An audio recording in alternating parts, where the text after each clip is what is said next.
Hey everybody, Bust with Battles with Bust number 226, and today we're doing battle with Akshan Sivir Renekton. And so, Akshan Sivir Renekton, this is a deck I'm looking to really take advantage of the Laurent Duelist. I'm really surprised at us that we haven't gotten anything exciting together with the Duelist yet. This was updated in the 319 patch. It used to be a 4-2 for 3 that gave something on the board challenger. Now it's been changed to the 2-2 for 2 that gives something in your hand challenger. And I think that's just a pure and straight upgrade, right? There's so many good cards in the 3 cost and 4 cost space that you really want to be playing on curve with the Duelist, to where I think we can really take big advantages out of this. And so that's where we're getting the champion package from here. Akshan and Sivir giving us really strong quick attack challenges. A turn 4 quick attack challenger spell shielded Sivir is going to be a hot mess for pretty much every deck in the game to be dealing with. And so there's a lot of strength there. But we're also adding in Renekton to get a bit of that big raw and overwhelm power, especially now that the rallies have been nerfed. And so that ties into the kind of second piece that you see with these Akshan Sivir decks typically, but we have access to a bit of a big overwhelms package. And so we have the Ruin Runner to pair off with our Renekton. That gives us some kind of natural big overwhelms.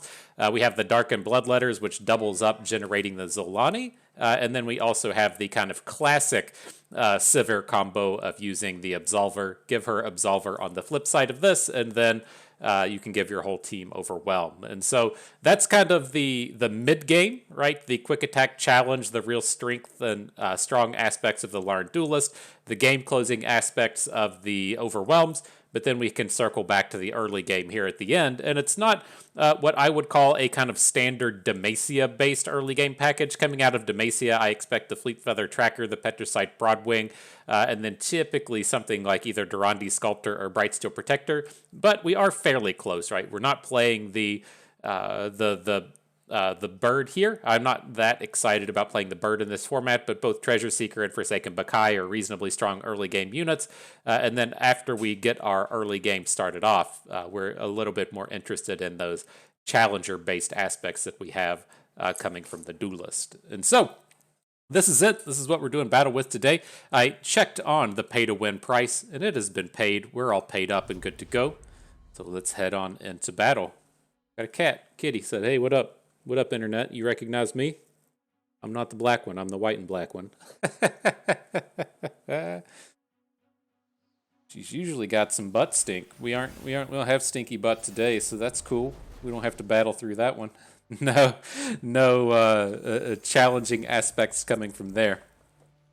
But all right, reasonable enough start up against Trundle Tryndamere. We probably don't need to hang on to the Shape Stone. We just shouldn't be getting into any real early game combats here, so we'll send the rest of those away.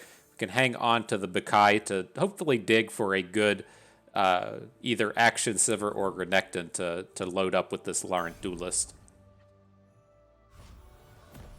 Renekton's good. Sivir will be great as well. Just something that lets us attack on turn 4, ideally be taking down our opponent's ramp cards. All right, Bakai coming in. I'm not really amped about any of these. I think it's probably safe to just go ahead go for the value package in the combat cook, right? We've already got we've already got the Renekton in hand, and so we don't need to just like hard stop and start digging for a champion. Okay. Usually not a particularly safe block with this Faces of the Old Ones. If opponent wants to play an Avalanche or if they want to play a Blighted Ravine, it's gonna die. And so not surprised to see him hold back for the moment.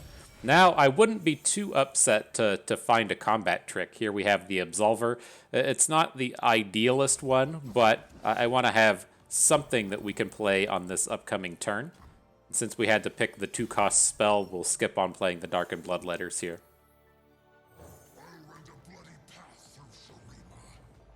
Got that Vengeance for us. It's kind of lame, dude. We're out here trying to do cool stuff with our Renekton, and he Vengeance it. Sad day, man. Sad day. All right. Is considering dropping the Absolver, since one of the bigger plays we'll look to make here is to just try and get like Fearsome onto the Combat Cook. But if we're just going to come into like 2 turns from now and drop a Zolani, then the Overwhelm isn't completely necessary. Would you rather just drop Renekton? I think I want to go with the Combat Cook. He's got like all this mana banked up and he's not doing anything. I think I'd like to just get ourselves in this spot to where he says, okay, I have to kill your stuff, I'm going to kill your Combat Cook, and then we still just get the equipment into our hand.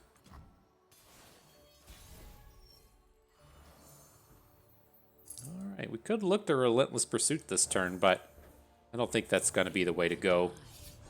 Let's go and get that big Zolani on the board. It's a little bit worrisome given that he hasn't done anything here. This would be the setup for like a buried into the ice, into the AoE unit thing, but looks like he's got something else in store for us. Not a buried in the ice, that's for certain. He would have played that already if he had it. And voices. Okay. So we could look to Feel the Rush this next turn. I think we can beat Feel the Rush. Oh no, he's a mana short. I thought he was going to ramp up to... I thought an extra crystal was coming in.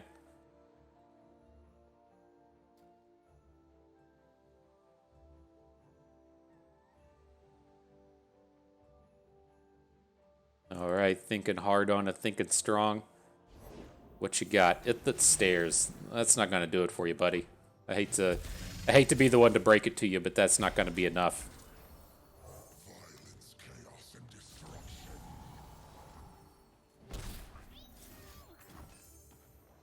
All right. Let's beat him up.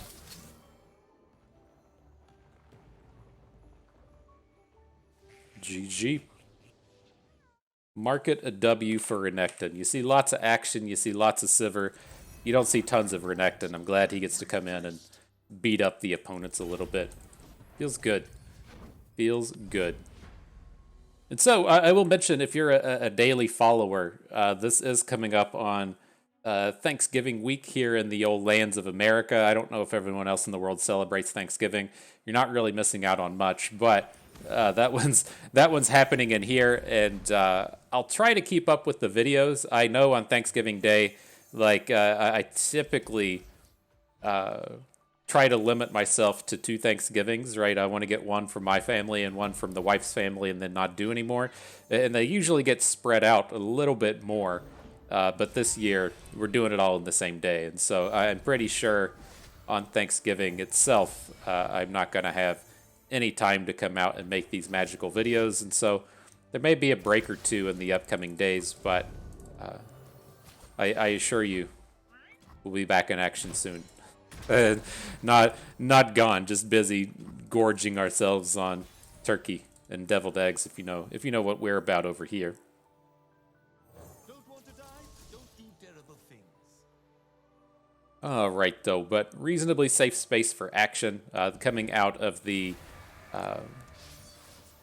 Lurkers deck. They don't have any 3 health units on the second turn, so we should be okay there. Now, if opponent wants to open into action, it's okay. It's kind of risky because our deck typically plays a lot of combat tricks. I was going to say, I wouldn't be surprised to see him play another unit, and that really just ties in nicely to us getting to add in the Bright Steel to shut down everything that he's doing here now. Could have a Riptide Strike, whatever that thing is called, but we should be getting a pretty strong shutdown on this board. The typical strategy you're looking for against Lurkers is just to come in and kill all of their units, because if you can't attack and get the lurks, then you can't really do your game plan. And so a touch awkward here. We want to save the Bakai. I want to be getting the Broadwing down here. If opponent plays like a 3-cost unit and we get the opportunity to kill all of his units, then gets us in a pretty great spot. We even want the Ruin Runners here. They're like a little slow. Okay.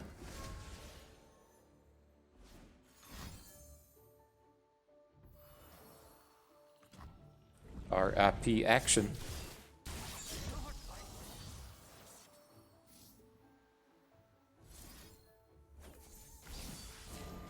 All right, so we could we could have gone for the full clear here, right? We could have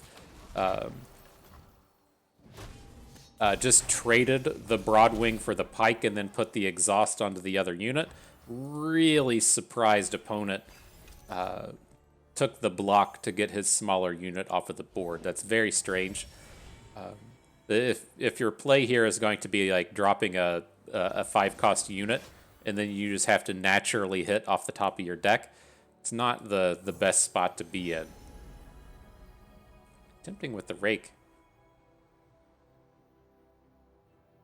A good fight's the spice of life. Garlic works in a pinch. But kind of the same as the previous spot here. He didn't add anything big enough to Too much salt. stop our combat cook, so we're most certainly getting an open scout attack next turn, and then we'll have a bit of opportunity to respond after that.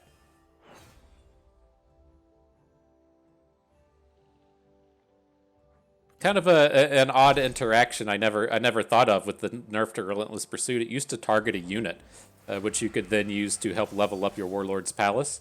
And without that unit target being a thing, we can't lift the Warlord's Palace this turn if we really wanted to.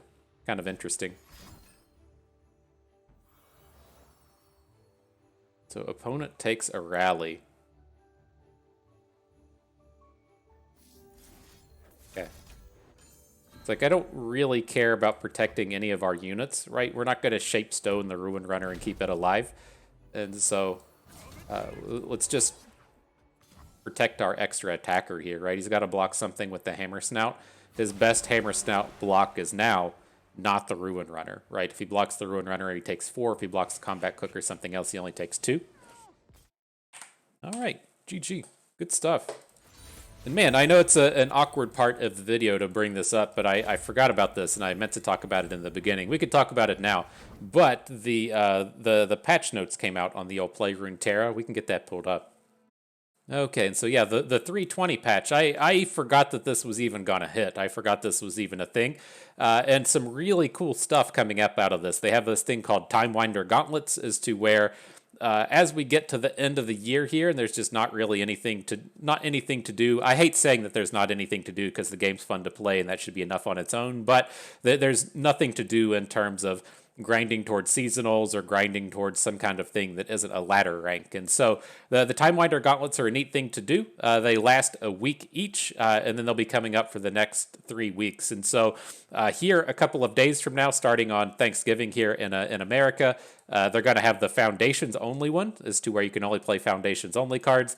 Then they're going to have a week of Rising Tide, so you only get to play it the first 2 sets, and then one with the Call of the Mountain. And so I think it'll be kind of interesting. It's a nice little throwback to the formats of old, a little bit of nostalgia going back to the olden days, but the cards are also like nerfed, right? And they're not nerfed necessarily, they're changed. And so like if we're playing in Foundations only, like Katarina should be exceptionally good, right? And things like Relentless Pursuit used to be a 3-mana fast spell. Now it's a 4-mana slow spell, right? The differences like that I think are going to be kind of interesting. You know, it's not something that I want to play forever, but that should give us some good fun for about a week or so, and so I'm pretty excited about that. The other thing I like to say about it is if you're in the camp of I really like best of 3, I like best of 3 more than ladder. I like best of 3 as the preferred tournament format. I want to have some kind of tournament format that, you know, whatever. If you really like best of 3, then you should probably come out and at least play some of these events. Get the numbers picked up for these. Like I always say, if you want to have the nice things, you have to support what's out there. And if you want to have the nice things like in client tournaments and stuff like that, you have to show Riot that you're interested, willing, and wanting to play best of 3. And so go out there and jump into some of those Time Winder Gauntlets. The next kind of interesting thing, I don't know if it's updated in the game client. I didn't look. We can look when we go click on it. But the next seasonal tournament is going to be in January. The last chance gauntlet-y kind of stuff. If you click on the tournament tab, it kept saying that it's right. The next one is in February. Not surprised this isn't updated, but right, this is no longer accurate. It looks like the next seasonal tournament is going to be at the end of January. And so the way I think things should be happening and coming up is this patch came out on November the 22nd. I'm pretty sure that the next set comes out on December the 6th. That's the first week of December. Immediately after the set release, that upcoming weekend, the 9th and 10th of December, I'm pretty sure is Worlds. And then the time period kind of following that, I don't expect anything on December the 20th. That's the 2 weeks after the release patch, but Riot usually takes the end of the year off. They're more than deserving of that. Don't sit around and be like, herder, where's my fucking shit at the end of the year? Fuck you. They deserve a vacation. I'm pretty sure Riot usually takes the Christmas week off. It might be the New Year's week, but I think as a company on a whole, they take one of those weeks at the end of the year off. So that goes away. And then coming up into the new year, it's probably something like a balance patch comes out around the 9th, and then the seasonals would be here at the end of January. And so lots of exciting stuff. You know, I felt like as we were getting here to the end of the year, I kind of felt like it was just Riot kind of doing internal preparations for the upcoming year with the new lead and their push towards competitive and all that. I wasn't really expecting much, but lots of cool things here towards the end of the year, even though wasn't expected, at least from me. But all right. Good stuff. Back into the games. I know that wasn't confusing whatsoever. You say, oh my God, why is this dumb stopping the games and just talking about the talking about the upcoming events? Because I forgot. I'm not perfect, F you. But no, I think that'll be fun. It's I played like a touch of constructed and foundations only. Like I wasn't exactly sure what I wanted to do with the channel. If I had initially thought with the channel that I wanted to just play budget, right? I wanted to go like truly free to play, and then see how we could do in Masters and put forth like strategies in terms of playing budget decks and how to kind of craft your path to building a collection or whatnot. And then I immediately found out that was a waste of time, as the cards were so easy to acquire and come across that wasn't a big deal. So we started playing Expedition instead, had a load of fun with that. But that time period right at the beginning of the release of the game and Foundations, I was not playing Constructed, and then of course throughout the Rising Tides and Call of the Mountain, we were just playing Expedition, and so kind of interesting.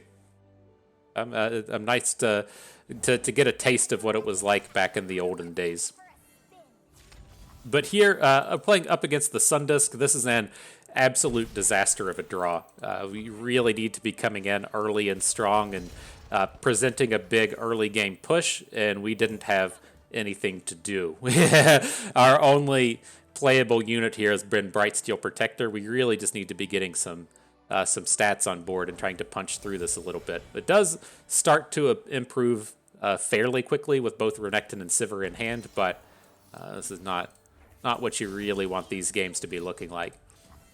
Now here, this is another spot to where this is an actual real decision. We could save the card and we could just not attack. Against the Sundisk, you can oftentimes shut them down a little bit if you just let them sit here and have a completely full board, right? If you want to play cards like Unraveled Earth, but you already have 5 units on the board, it can be a little bit challenging to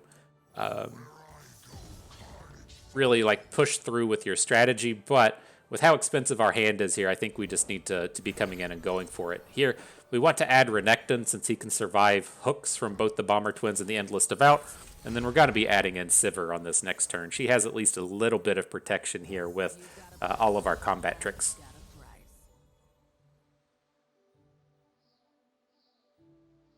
Very expensive way to go about this, though.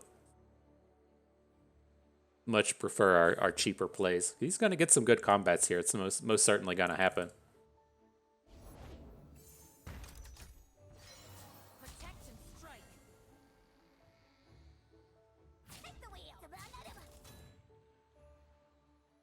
But Gets us much closer to leveling up our Sivir. These blocks aren't great. There you go. Punching in for whatever 12 damage it is this turn. Oh, that was bad. I thought we were going to save our Bright Steel, and I just did not. Did not get the save. Whoops. We can't talk trash about bad blocks if we're going to be doing stuff like that. Little whoopsies. Little whoopsies.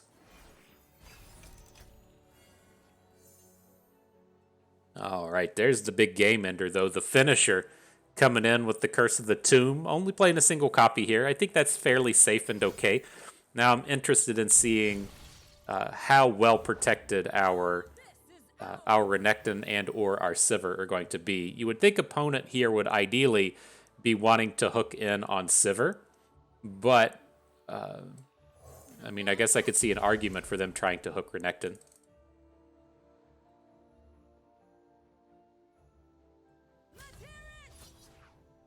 You got it. This works out nicely for us because we have the other Sivir in hand. Ooh, he switches to Renekton. Okay. All right, fam. But we do have this reasonably strong double Cytherea draw. Non-zero chance that we could just punch in for lethal next turn. That's not going to come together now, but when you have the double Cythereas giving each other fearsome, gives you a little bit more opportunity in terms of clearing out the board.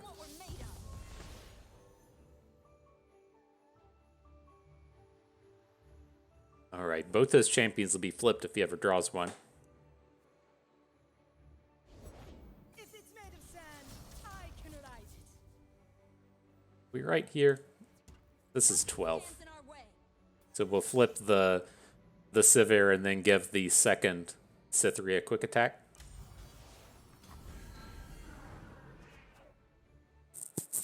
Out of my way. I will run you over.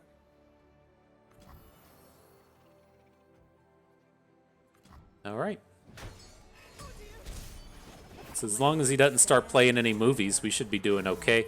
We might even be okay. Like, he really needs to play like a Azir this turn and then a Xerath next turn or something. Whatever order he has them in. You know, he has one champion in hand because he played the Golden Ambassador, but really needs the second one to pop off.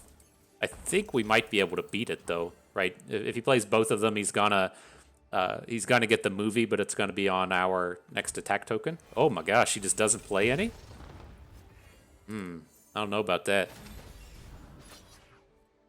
Don't know about that.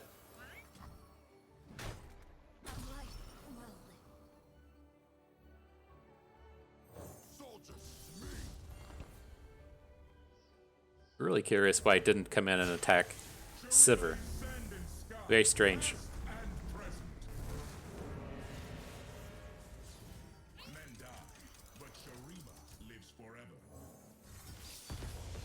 All right, we're ready to go with this next turn, though. I'm gonna have the Absolver combo onto Sivir. We got the got some time now. We gotta wait, but we got the Curse of the Tomb as well to just get a giant hit in with these overwhelms.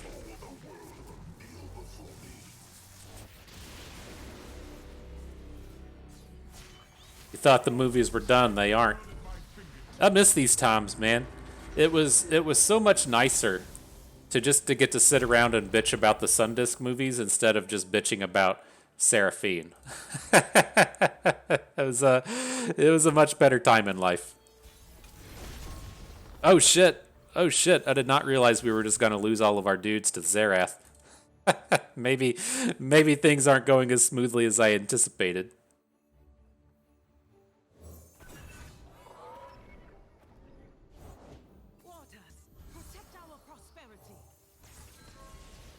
Alright, we'll still give it a shot, though. Can hook the Xerath out of combat with the Broadwing, and then we might have enough fearsome damage the rest of the way. Or enough overwhelm damage the rest of the way. Alright, so that looks like a lethal. He has to block before we play any cards. And then we'll double Absolver, then Curse of the Tomb, whatever blocks Sivir.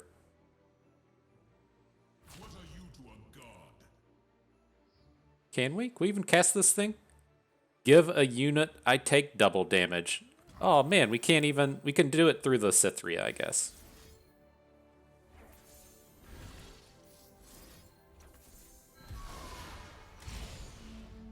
Don't have enough mana? Are you serious? Yeah, this game's dumb.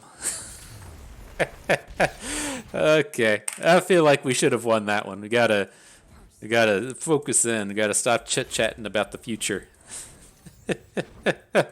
Probably should have got that one. We made some real sloppy plays in there, but it's what happens, man. It's what happens when you get excited about the Time Twister Festival or whatever this thing is called. whatever we're calling December now.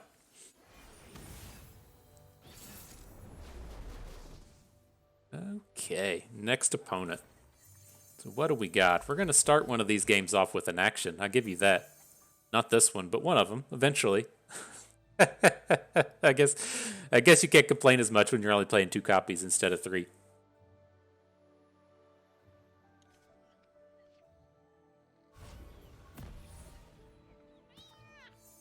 There he is. There he is. Complain enough, he'll just turn right up. This isn't some kind of aggro version, right? This is actually just a conservatory deck, but they're playing Shell Shockers? Am I right with that? I do not break rules, I bend them slightly. Come on, Tibbers. It's point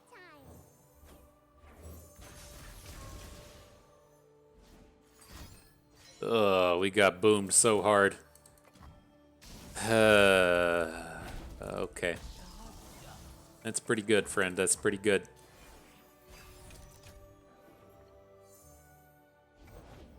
Never play Katarina. Okay. to the point. I'll still take the block. Got to do a little bit of prevention here. We have the double Broadwing with the Shapestone for next turn, and so we have lots of interesting things we can do here. He can't play the Blade's Edge out of his hand, and so not super worried about that angle of it, but getting hit by that 2-for-1 was certainly unfortunate. Got to do some climbing back into this one.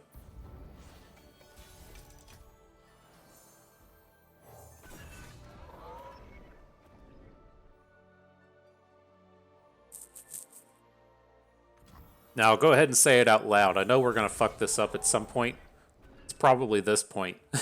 If you want to play a shaped stone onto a Broadwing, you have to remember you're dealing damage with your health and not with your attack. And so with this, I'm still going to go for it. Lots of potential for this to go wrong. It's like you probably just got a Ravenous Flock, but we can't just let this Annie sit around. She's about to flip. So a bit unfortunate that he had the answer, but gotta try and take that stuff down.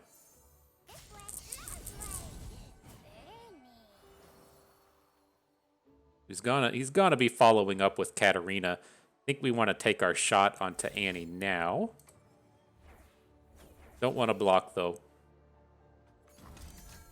Like if this all completely fails, we need to have some kind of way to where we get to attack with Cithria next turn and then we draw a Relentless Pursuit. Like I'm fine with taking the damage from the Arachnoid Sentry, but we gotta protect ourselves from the rest of this.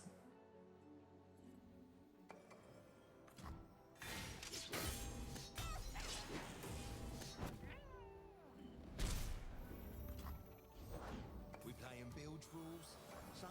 No going back. And a rally, sure. You can still block onto the Pull Shark here and be okay with it.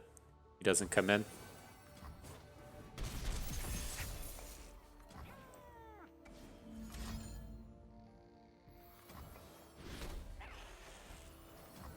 All right, gotta get rid of this Katarina. Things are a little scary. A little scary. And a long path to get here.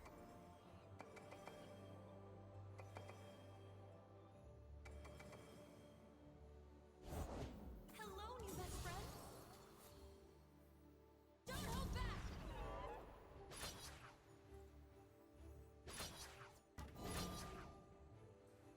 Give it one of these, I guess. Just take down his 2 biggest units.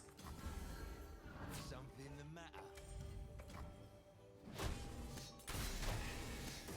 matter. We're actually just dead, right? He gets to play Katarina and kill us like that. Sure, same thing. But I think that's pretty good. I know we didn't win the game, but that was extremely close to disaster for opponent. They had literally everything they needed at every single step of the game, and I feel like we were just barely a turn away from closing that one down. And so maybe it was too greedy to not block that Arachnoid Sentry because it just represented so much damage. But I still feel pretty good about the deck after that game. I feel like literally everything went their way, and it was not a particularly overwhelming victory for them. So, feels good. All right, our first time with the big combos. The Duelist turns up with some of our champions. We get the chance to do some of the sweet things with these. It's unfortunately against this dumbass Anivia deck, and so maybe it won't be perfect here, but we'll see how it goes. We can safely lead out with action. We can counterspell their we can counterspell their Quietus if they happen to have one. Now we can come in with the Duelist, give the old Renekton a bit of a boost. Things seem okay. Get that shit out of here, please.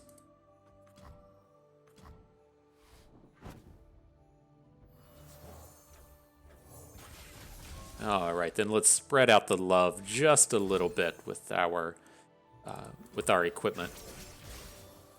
Villains beware. All right, not bad.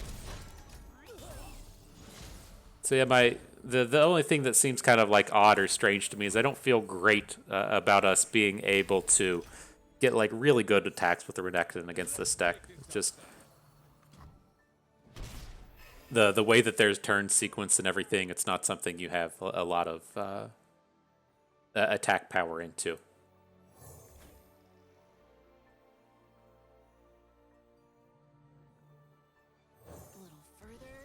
Curious how this goes. Like, I think we just wanted to bloodletter the Dark Enthrall. Just kind of give up on caring about action too much. And now we have all this mana. We can we can Renekton Curse of the Tomb this turn if we want. I was looking to just lead off with the Waking Sands, but maybe we go big. I don't think we would ever want to like Curse of the Tomb this turn. That seems like something we'd want to do next turn, but I mean,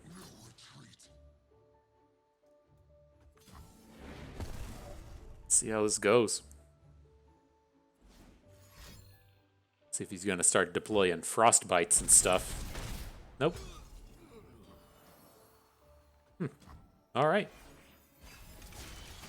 You cannot run from absolution. Interesting. Are we going to run into a Buried in the Ice this turn now? I'm not entirely certain the removal suite this dumb deck plays. Remember, if you're talking about this deck, you got to call it dumb. You got to say how stupid it is, how crazy and dumb it is. We win now, but make sure that's a thing that you're doing.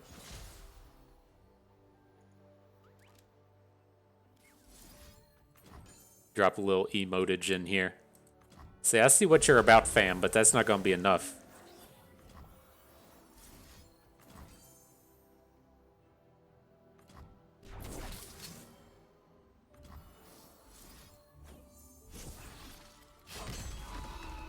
Rip.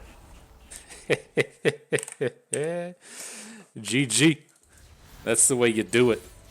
That's the way you do it.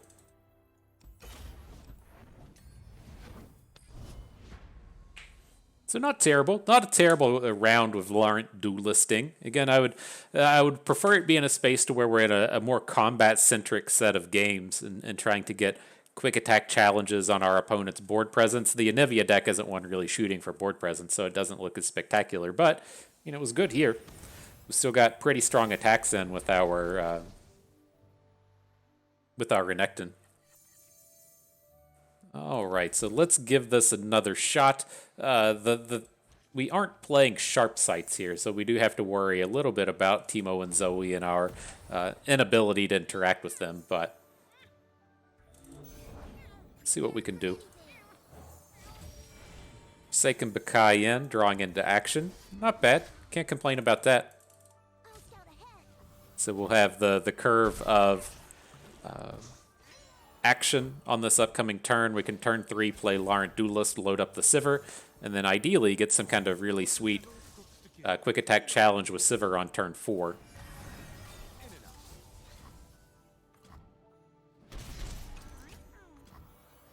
He's doing his thing pretty well here, though. This Esmuth into Teemo draw is pretty strong.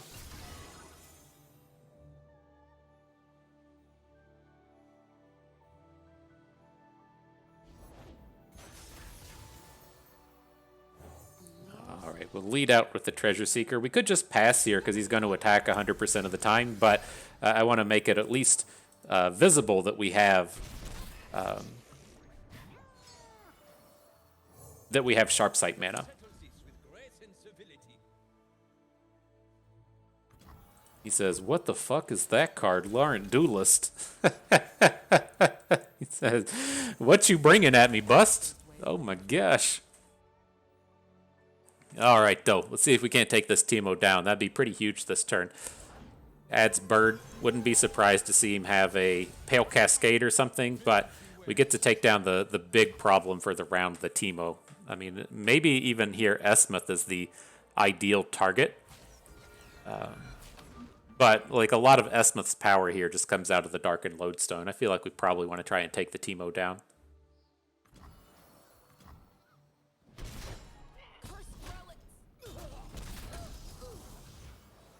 All right, not bad. Don't think we can get lethaled on this upcoming turn, and then we're set up with a Relentless Pursuit, a lot of good attacks. More Laurent Duelists. It's too bad you can't Laurent Duelist a Waking Sands. A cut above the rest. You best believe I don't play. On it and on 'em. Okay, so he's gonna get a nice collection of little bird things to drop down here, but I mean I think this is okay. We really like if we had an Absolver, I would feel quite good about it, but not exactly where we're at here. And then Renekton turns up.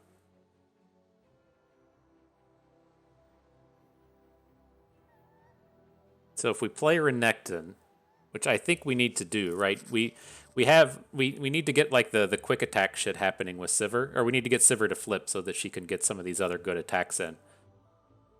So if we want to play Renekton and Relentless Pursuit, we can't play the Bright Steel.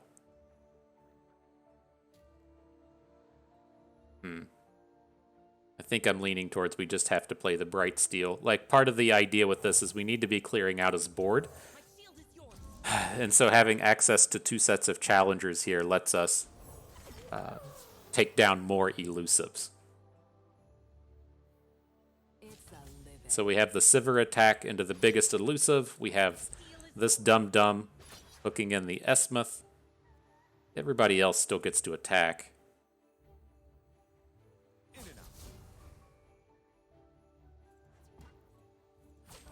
Where does... How much damage are we even dealing? 5, 7, 8, 9, 10, 11, 12, 13. So we'll flip, but it's not going to be till the end.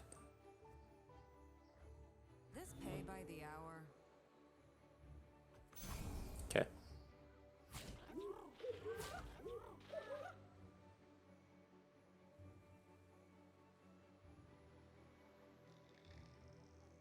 I wonder if we messed that up to where we should have perhaps dropped a Waking Sands. So then we would have like more damage to maybe get these quick attacks with down here. Interesting.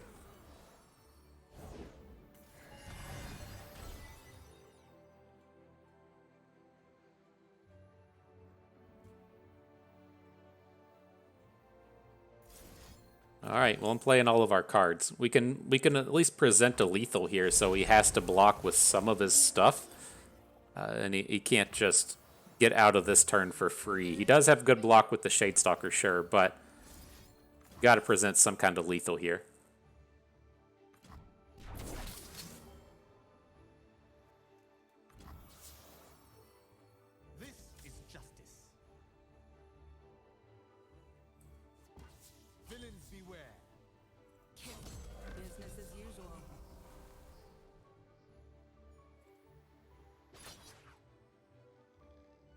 Oh no, we're still one short. Thought we were gonna get to enough. He probably just takes this. It's not like a guarantee that he won't block. The block I was actually worried about him making is with this Esmuth that has the card on it, and then him getting to come back in later. But I always get my dang, I feel like we messed this turn up. I feel like that first attack we made should have been one that had that 5 attack unit involved with it, and then that would have potentially let us save some of our units, and we'd have more attacks for this one now. Feel like we messed that up. Something here to save the day? Not yet.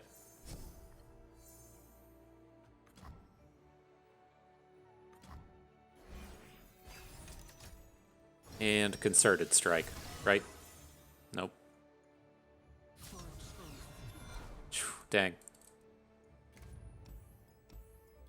Alright, GG though. Just a little bit off. But right, you can see there where he's attacking for the lethal. If we could have taken one of those units off of the board, we're not saying we would have guaranteed to have a win, but if opponent's just sitting on like a Pale Cascade and something else, we have a lot bigger shot to win there if he actually has to put in a little bit of work.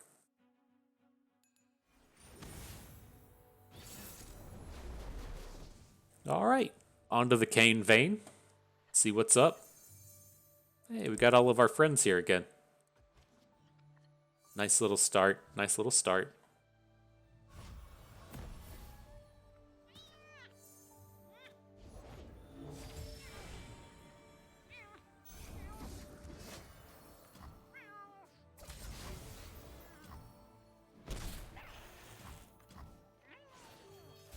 You go, Action.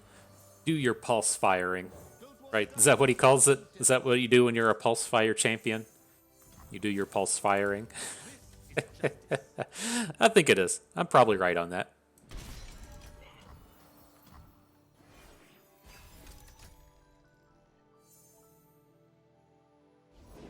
demons walk among us, masquerading as men. A little further. Bingo. Got a lizard and a Okay. So we can hopefully deal with this Vayne next turn. I don't feel like he expected the Laurent Duelist to be coming down, and so now if we get this big Sivir-based quick attack challenge onto Vayne, that'll be nice. I know what I'm worth. Played the right one, right? That's been my concern. It's like not immediately apparent that that you're dropping the Danger pays. the challenger one. So here, this has potential to go wrong. If he has sharp sights or whatever, he can still protect his Vayne here, but it's not the end of the world. If he has this very low health Vayne, we have another Sivir in hand. We can ideally just block her in this upcoming turn and not have to worry about her anymore. Fascinating, the overlap between magic and science. Sometimes things are easier said than done, but, you know, some hope.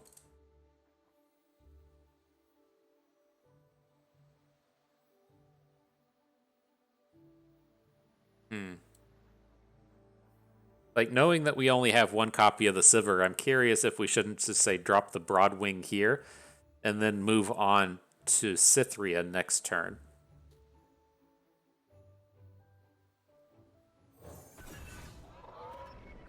Worth noting. This is okay. Fuck. Oh, that's a generated card.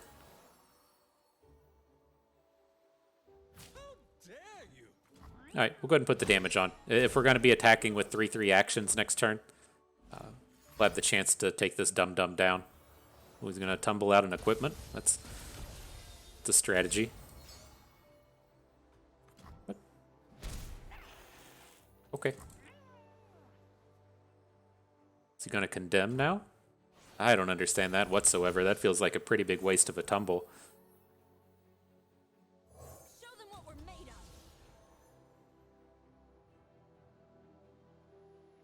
I don't know about that, fam jam.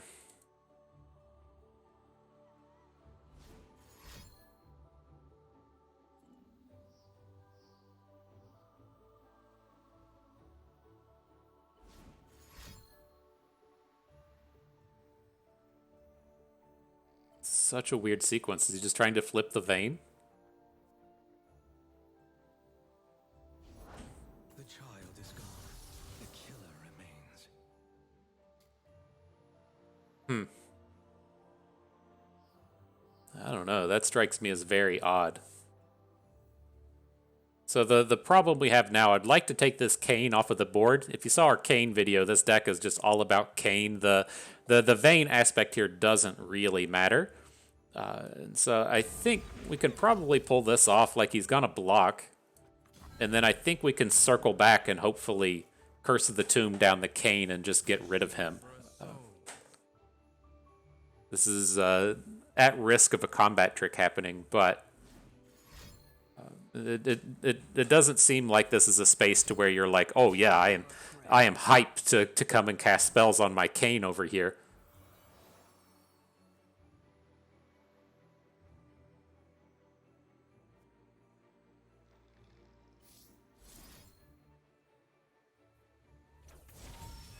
All right, I don't think we messed this up. You know, I don't think we messed it up. We're gonna lose both of our units, but he doesn't get multiple strikes in.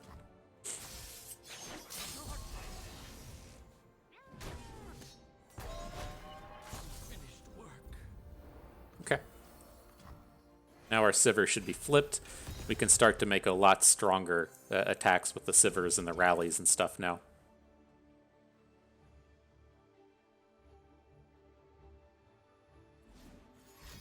Which guy doing stuff? Looks like Cytherea is about to get boomed. Them from their pain.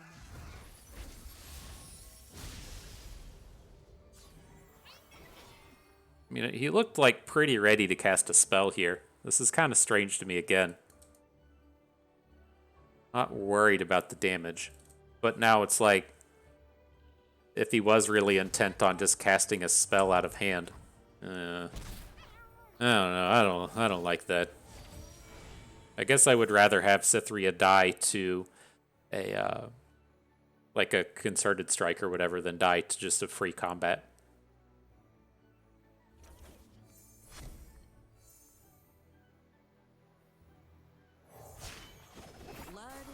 But alright, picked up the Dark and Bloodletters. We can potentially get Zolani on the board next turn. We can play a Waking Sands and then sacrifice the Waking Sands to the Bloodletters if we want to get the big Overwhelm unit. There's the Concerted Strike. This is why, like, it seemed like that's what he wanted to do. And I was like, well, we could just save the mana here, so then we can Concerted Strike the Vein away. But I'm like really curious if we'd put our unit in front of Vayne, if he would have then played Concerted Strike, and then we could have just got the straight own on him, if you will.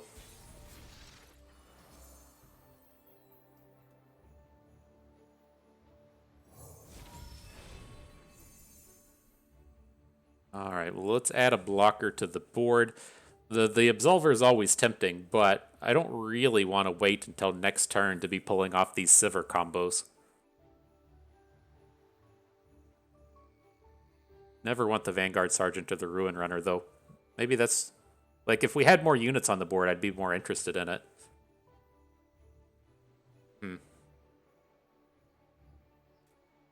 Don't really want any of our other interactivity, though. Just go with the expensive unit.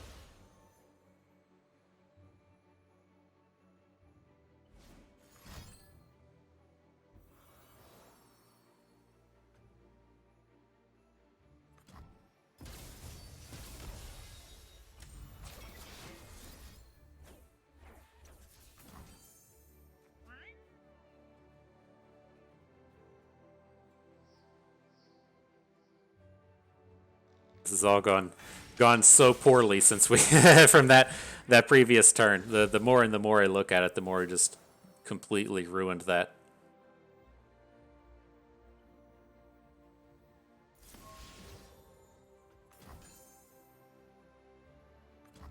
Alright, so let's see how it goes here. See if he adds another unit to the board. We got the lethal. Oh god, we're even short on lethal, aren't we? Things can be analyzed, even darkened. Business as usual. A new We are not bringing the world's greatest efforts these days. These games have not been clean in any way, but maybe we still got enough here. This is the reason I didn't want to get really involved in the Vayne on the previous turns. It felt like he had a second one, right? And so it just kind of felt like to me, if we were going to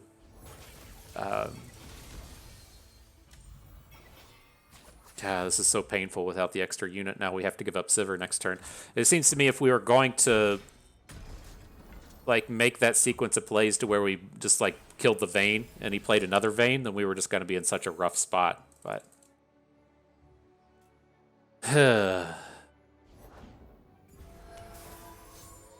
is this what we're really losing to? A tumbled blooming cultist? You gotta be kidding me.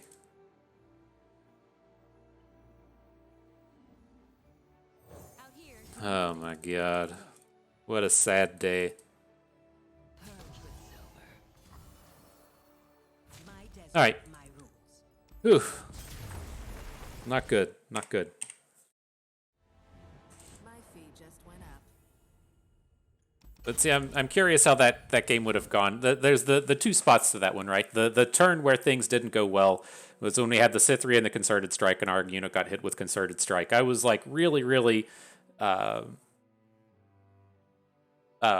convinced that he had the Concerted Strike, and I knew that once we tapped below 5 mana, something was going to get Concerted Struck, but we didn't have anything else to do. And so that's kind of like part A, is if you want to line that up to where you're blocking his Vayne with our Cythria, he's going to play the Concerted Strike onto our Cythria, and then we respond with a Concerted Strike onto his Vayne. That gets us really super far ahead. But what the thing that I was ultimately worried about there is it felt like he had another Vayne. And so if he gets to attack with Vayne, and then we Concerted Strike, and then he just replays another Vayne, that is not that bad. But what is exceptionally bad is if we block Vayne with Cythria, and he goes, okay. And then he just plays his second copy of Vayne and then just crushes through when he still has the Concerted Strike there. If he has like both options, then it's so incredibly strong. And you don't have to say like it's necessarily Concerted Strike. They play so many strikes in that deck that they almost certainly have a removal spell there all the time. I think you just have to kind of like bank on whether or not you think they have a second Vayne, because that's what the real problem that comes through is. And I don't know, maybe if we had something like a little bit cheaper to do, or maybe I think we had a Waking Sands in hand. Maybe we should have just defensively played the Waking Sands, and that would have solved a lot of our problems as well. But I'm not happy with how that game played out.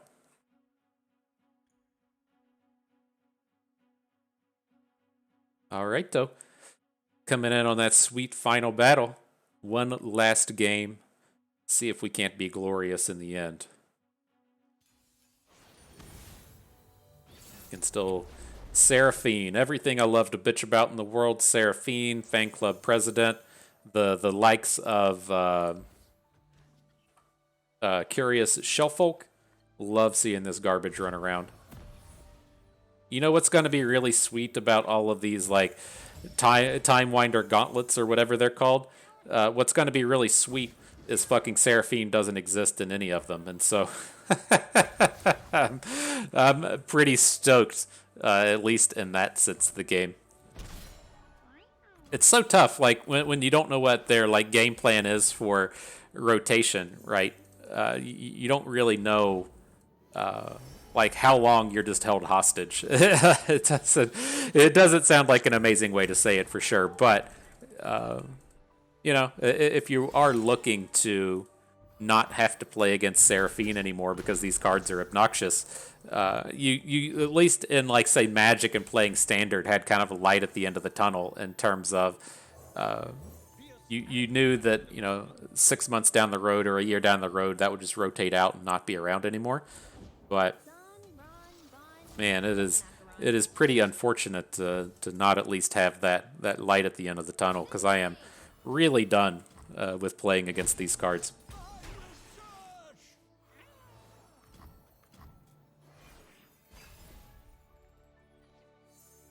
All right, though. reasonable collection of stuff in hand. Can build up a little bit more on board. I think we'll probably just save the Duelist for next turn. We don't get a ton more out of just playing it. We have plenty of combat tricks in hand. If he's going to start playing, thermogenic beams or whatever onto our actions, it's nice to have at least a little bit of protection here.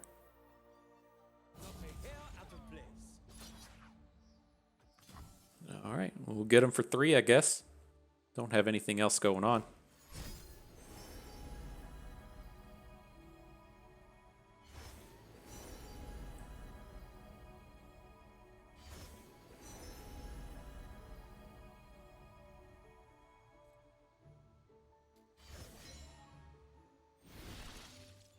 All right, let's see what fun cards are coming at us now.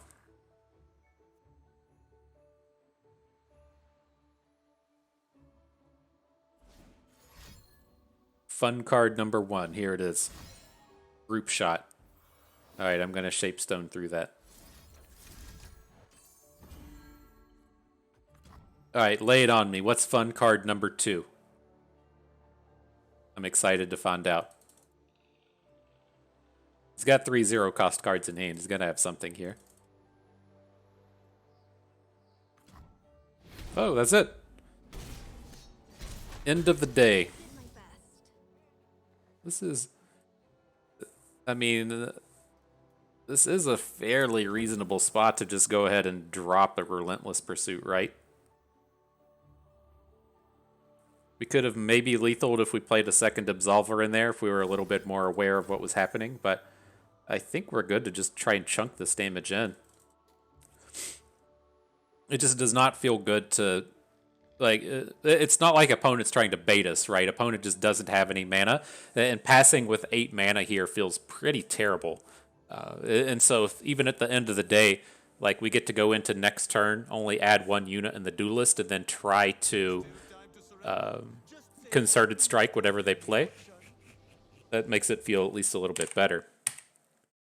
All right, so good set of games. I had a good set of battles with those. I'm admittedly still a bit rusty. It was just as we went through that entire month of a patch, like the kind of like history I've had with this game is, you know, we switched over to playing Constructed whenever Expedition left, and that's been about like 6 months or so ago. It hasn't been a year. It's getting closer to a year than 6 months at this point. But like as we've just kind of like switched into the competitive grind and getting into the mindset to try and qualify for seasonals and everything, we've hit all the seasonals since we've switched to playing competitive.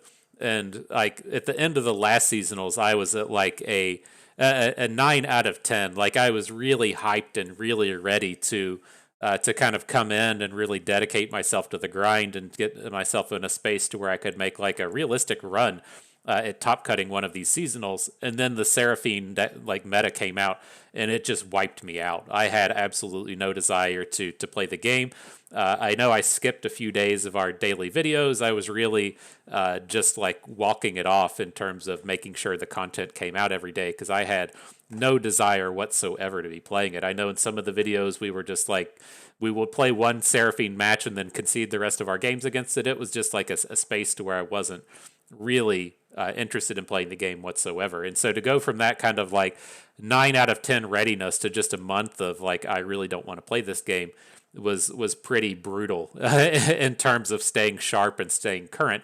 And so then now, as the 3.19 patch came out, I've started to get myself kind of a little bit more hype about playing the game again. But as you've just kind of taken a month off, you do lose some of that edge you have. You have to get the rust knocked off, as they talk about in football. You have to kind of learn how these dumbass matches go that you don't even want to play. And so it takes a bit of coming back into. And so I feel like if we were in the kind of mental shape we were towards the end of the last seasonals, I feel like we would have probably gone like 6-2 or 7-1 in these games and put up a much better showing than 4-4. And so I think it's pretty interesting in terms of a deck. There's a lot of good stuff here. A lot of these curves to where we were just dropping this duelist into Sivir were incredibly, incredibly strong. I think at least in terms of deck building, and the first thing that I would do is just to cut out one Renekton for a Sivir.